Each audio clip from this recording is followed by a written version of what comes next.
Hello everyone, this is a weird video. I don't even know if I'll end up getting this out or have to try again another time. I've been building up the balls to make this video for a long time. Anything that involves talking about my past, I tend to take like months to get up the mental ability to talk about it, and also because some things I've kind of attached myself so much, it kind of sounds very cold when I talk about it, and I don't really want to sound cold, but then again, to talk about it on a more emotional level, I don't even know if I know how to.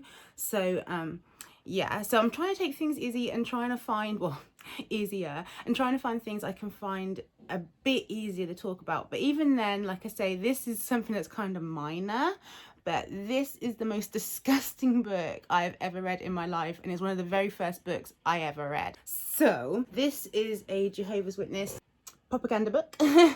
They use this for children. Pretty much when you're born, if you're born into Jehovah's Witnessism, you'll be gifted this book either from your parents. I know some people got like, not baby shower, but like the equivalent of a baby shower, like someone will give it to them for, oh, when your baby's born, nice bedtime stories. Like they literally read you these for bedtime stories. I remember reading them for bedtime stories, even though it's kind of triggering for me, because like this book, I swear to God, I have it hidden normally. Like it is so hard to talk about because I have no respect for this book. I've actually folded the pages I want to talk about in particular in here.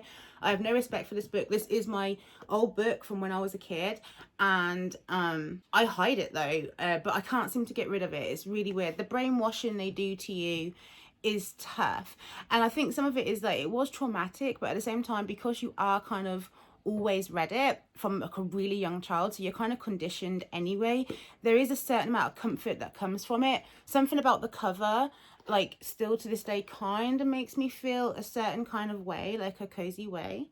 So I got a hair on my nose, I don't know, but the contents of this book is horrific, and children shouldn't watch it.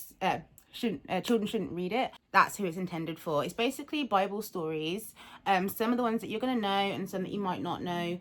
I'm not going to go too in depth in the stories. I'm mostly going to talk about the imagery in here, but there will be a big trigger warning right now, or content warning right now, because although this is written for children, it is disturbing even for adults. I will be going through some of the things that are less disturbing but put together in context of the book I still find really disturbing, so I'm going to keep mentioning those bits just to build up the bigger picture as to why this book is nightmare fuel for a little girl. Well, for a little kid, any little kid, but I was a little girl obviously.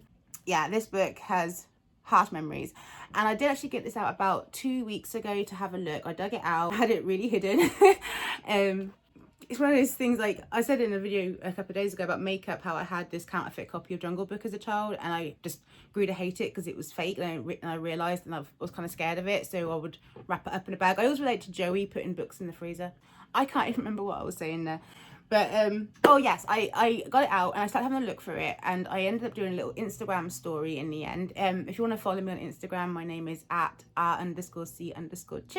So I did a little Instagram story instead because I got myself super triggered, and I was already in a weird space that day anyway, so I decided not to make the YouTube video, but just to kind of show a little bit of it on there and see how I go. So right after that, I kind of wanted to yeet it away, so I kind of just shoved it under my bed.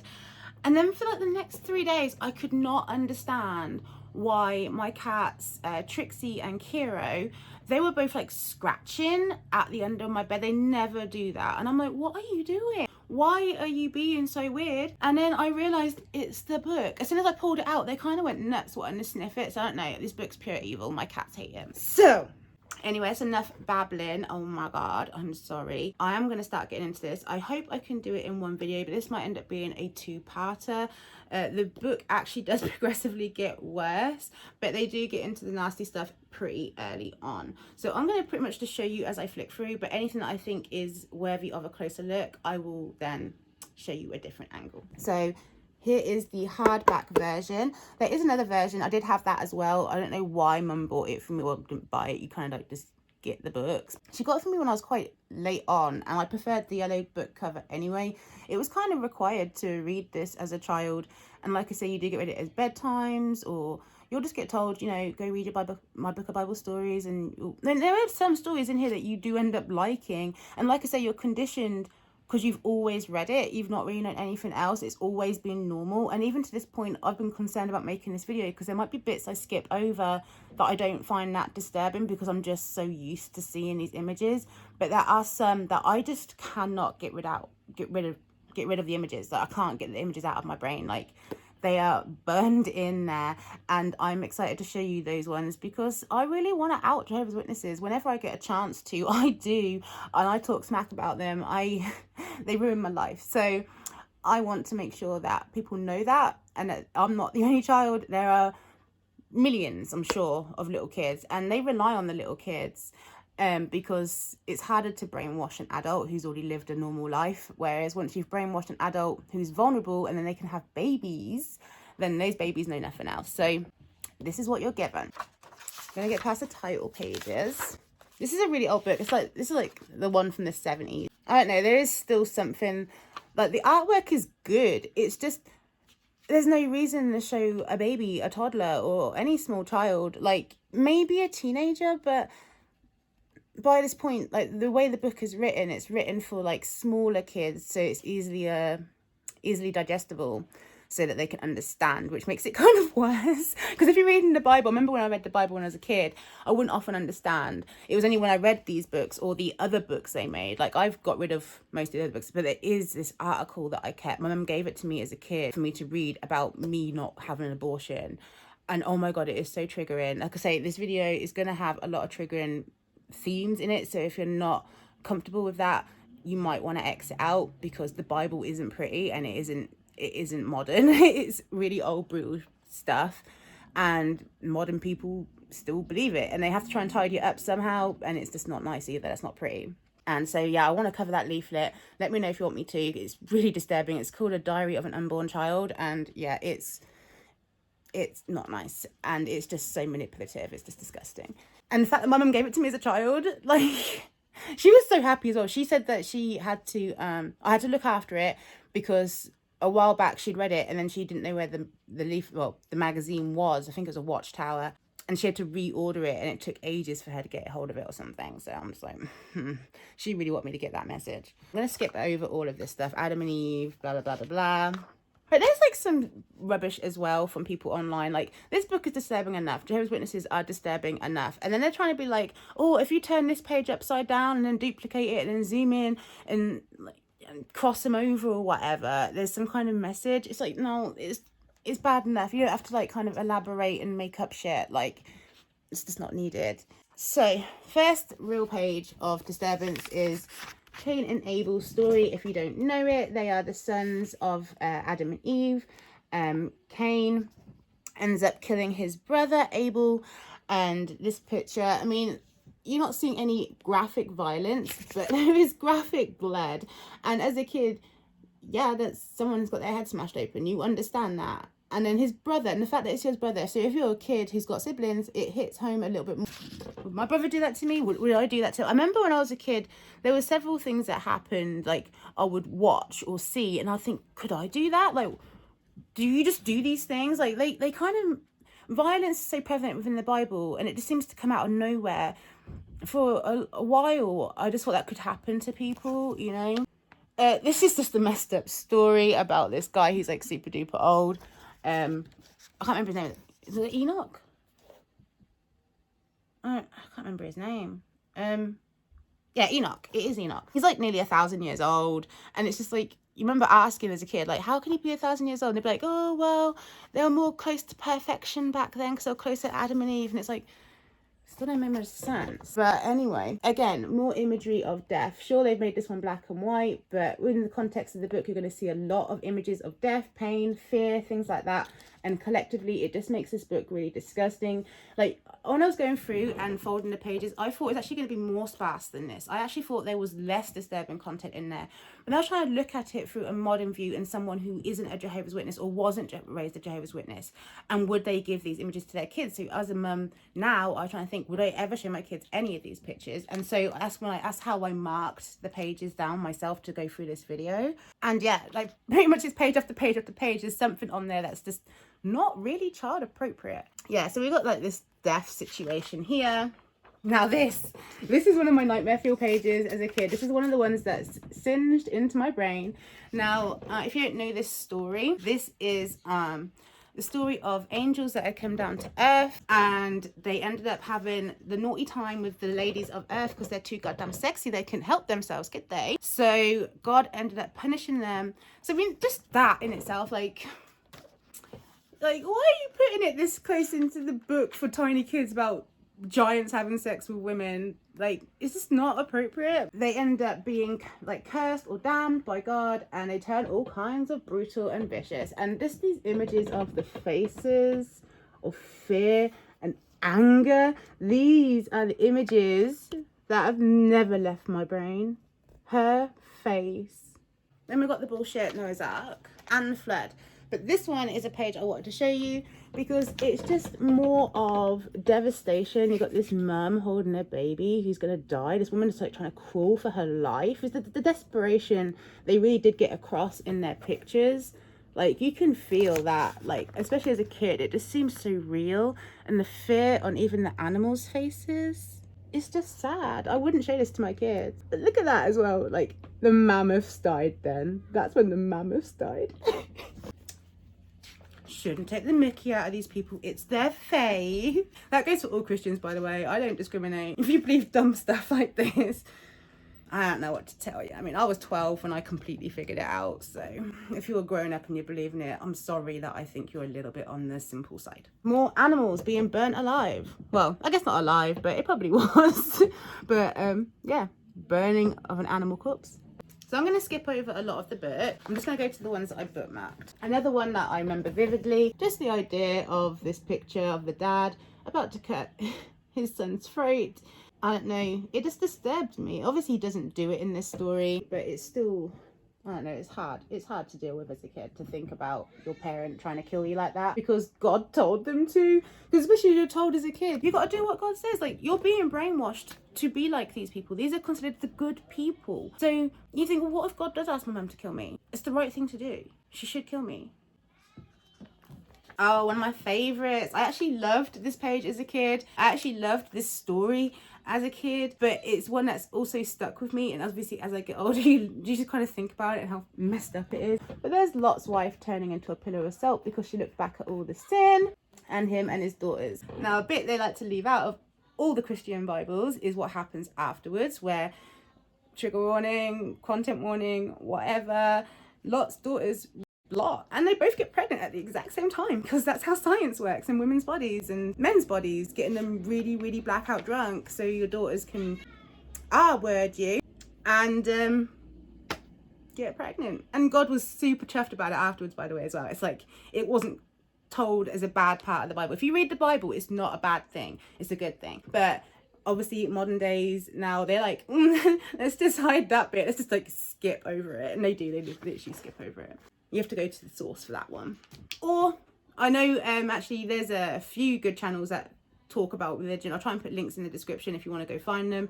Just channels that I like, and every now and then if I want to just vent about religious stuff, those channels kind of like, I find them kind of cathartic, so I'll try and link you in the bottom, hook you up. Now we're just going to pass these. It's just more context heavy. If you'd like me to do a video of reading some of these stories or going through them, like, and like, you know, chatting smack about them, I'm happy to do that too.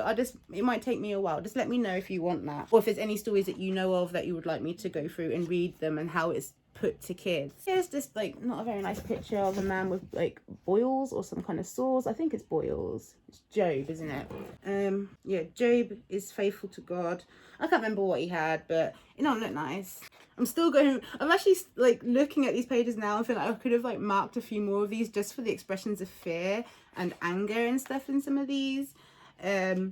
But I didn't. I guess it was further on in the book as I was going through did I realise that, wait, some of these are actually quite disturbing if I don't think of them as that I'm used to seeing them. So, and here we have the 10 plagues. I just remember this page quite vividly. I like this story. I think a lot of kids did like this story, but the pictures aren't that nice. I mean, look at the animals being killed. And then they got the colour side. So again, you got like the boils, more animals being killed. And then firstborn son just being dead in his mother's arms. And it's like, God was cool with this stuff. Like, he didn't like him. And that's kind of what makes it easier to digest as a kid, because a lot of the things that's happening to these people who are going through these traumatic events, they're people that were told are bad, so it's fine. God don't care about them, we shouldn't care about them. Here are people dying in the sea as it's parted and then closed back off, and all the Egyptians get caught in there and they're dying. Like this, again, it's more expressions of fear that just run through this book, the theme. I think it is partly to condition children, because you're going to be raised immediately to start believing that the world is going to come to an end anytime soon. So you have to, because we do have to live within the world, but we're kind of bubbled off, you do come into contact and get to know people who are considered worldly. So like for me, it would be my neighbours, my friend Becky, things like that. And you then have to start thinking that these people don't believe, so they're going to die. But you're told that Armageddon's a good thing. It's something we're meant to be waiting for, like anticipating, because that's when the world's going to become better. But that also includes losing people that you actually like, even though you really shouldn't like them because they're not a Jehovah's Witness. You're really not supposed to associate with anyone who isn't a Jehovah's Witness, but it's kind of unavoidable, especially as a child when you have to go to school and things like that. That's why they like a lot of homeschooling. But yeah, I think this is partly to condition you for that, because there's the book of Revelations. It was a red book and it has like some doomsday pictures in there, and they terrified me. I remember this one where they're like, the people are running towards you as if it's like a camera, and they're like running and their faces are terrified, and like the buildings are on fire and falling over, and there's like kids and women, and it's this, that image, oh my god, I've yeeted that book though. I don't think I have that anymore. If I do find it, if I find I haven't got rid of it, I will show you that picture, because that picture has always traumatized me, because that's when I started to really think about the people that I knew who weren't Jehovah's Witnesses and family members who weren't Jehovah's Witnesses, and you just get scared. But I think all of this kind of imagery of seeing fear in bad people's faces as bad things are happening to them, it's to try and make you feel that, okay, well, these people are okay for you to like not think are evil, but at the end of the day they don't believe in God, so or believe in Jehovah specifically. They need to end up like this, and you need to be okay with it. Again, just more people in pain, children dying in their mother's arms. Gosh, this video is getting long. I'm going to try and speed through. Animal cruelty, the donkey that spoke. This is what the Shrek's donkey is based off of. Not really a fairy tale, but just as gruesome as one, if not more, because the Bible is worse than any fairy tale. So I'm so salty. I'm getting more and more salty as I go through the book as well. I'm so sorry. Triggered. More war, destruction, but just not people so much. So I've not labeled those. Yeah, Samson. It's actually what I name my cat for, because I always think of this lion. So there you go. It shows how ingrained it is into my head, the Bible, because I did name Samson because he looks like a lion, and it reminded me of this image, which now looking at it is actually quite distressing in and of itself.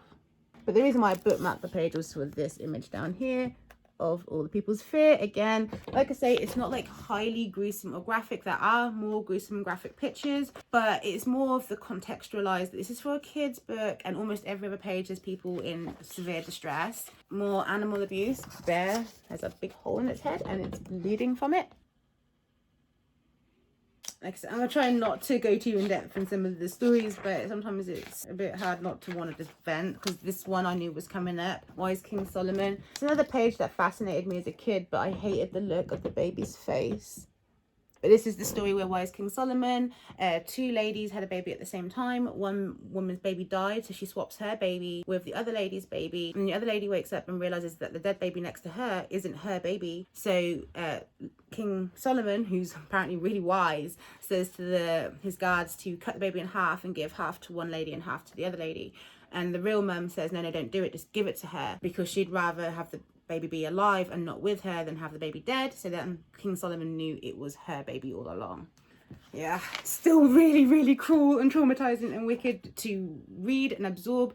And for the people that these are supposed to be true stories, it's like, for real, like, he ain't a nice king. Just another image that's imprinted in my brain, just her very, very scary looking face. Jonah being eaten by the whale. And then they like to dash in a few happy stuff, things to give you hope. This is what's supposed to happen after Armageddon. So what we've seen so far are all depictions of things that are going to happen to people that are alive today. They're just going to be repeating itself, basically. And so after that terrible stuff happens, though, we're going to be blessed with this. Like riding on elephants, petting the lions, and there's even cows nearby, and they're not even being eaten by the lions. It's just like, that is insane. What a lovely world to live in, man. They'd love to say to you, wouldn't it be lovely, wouldn't it be wonderful to live in a paradise like that? Oh yeah, genocide. Just a bit of casual genocide thrown in for your toddler at bedtime. Cities being burnt down, you know, standard fare, like, to be honest. Oh, now we're getting some juicy bits. Birth of Jesus to his death. Is Mary looking all perfect and white? Jesus heals the sick, blah, blah. Here we go. Jesus is killed. This. Oh, I hated this image. And they start showing you this page a lot. I remember having to read this page more often than other pages. They don't believe Jesus died on a cross. So if you ever see a religious person with a cross, you know instantly they're not a Jehovah's Witness, because they think that he died in a stake. Also, they have the firm belief that I actually do agree with. If you're someone that you love be murdered, I don't know, with an axe, you're not then going to wear an axe around your freaking neck to remember them. You want to remember something that didn't kill them? Yeah. I mean, there are the very few things that I agree with Jehovah's Witnesses with, like not baptizing your babies, because like kind of what's the point in that, because that baby's then going to sin and then it's going to go against his baptism promises. Like, at least wait till they can decide for themselves. But anyway, I don't like to praise them too much. I mean, it's very low praise, but yeah, all the little cuts on Jesus's tummy and just that wound and his face. Oh my God. I really want to try and get through this book. I don't want to have to make a second part. I don't want to have to revisit it in this same kind of way. If I'm going to revisit it, I want it to be different. Oh, just more casual violence again. Just stoning people. They look real mad too. Just more images of fear and pain. Like I say, I think it's just the conditioning to be okay with that. Even for people who are God's people. Because even Jehovah's Witnesses don't believe all Jehovah's Witnesses. Not everyone who believes in Jehovah will survive Armageddon, because they're just not good enough Jehovah's Witnesses. They can believe in him, but they're still not good. Another child dying. People dying at sea. And they make the current Armageddon in this book look kind of awesome. But in the other books that kids do read as well, because you normally read them at the Kingdom Hall or book studies or just with your family, you will see the other images that they believe it actually will just look like on Earth. So this is more of like a celestial image, I guess. And then this is what, as a Jehovah's Witness, you're striving for. So here are the Jehovah's Witnesses after Armageddon, living in a new world paradise. Look how dated the clothes are. And like they always like to try and push like interracial stuff. Like they don't want to discriminate against anyone for that reason, because they know that they believe in some bullshit. So they really have to try and be inclusive of everyone if they really want the numbers to raise. So that's why they do that, because people of colour do notice when we're included. So it's kind of manipulative how they do it though. It's horrible. And then the final page, I always remember this page, and it's actually not a nasty page, but the context is pretty rotten still. Yeah, we've got a little toddler. She's not got any shoes on. She's got those little baby leggings on. She's, I think, about 2 years old. She's being read my book of Bible stories by other older kids, assuming they're just in the Kingdom Hall. You know, just helping out the little ones to understand this horrible book.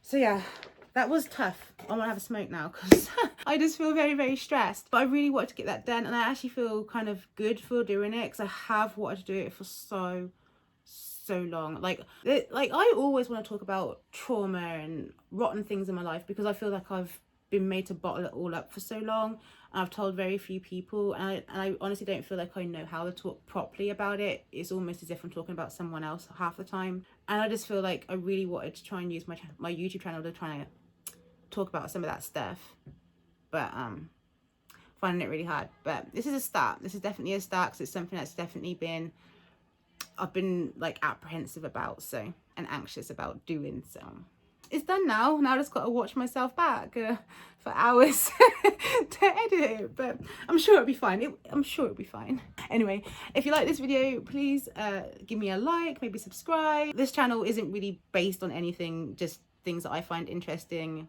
really. So have a look through if there's anything that you find interesting. Probably expect more of that content, and I will see you next time. Bye. Hopefully I'll see you next time.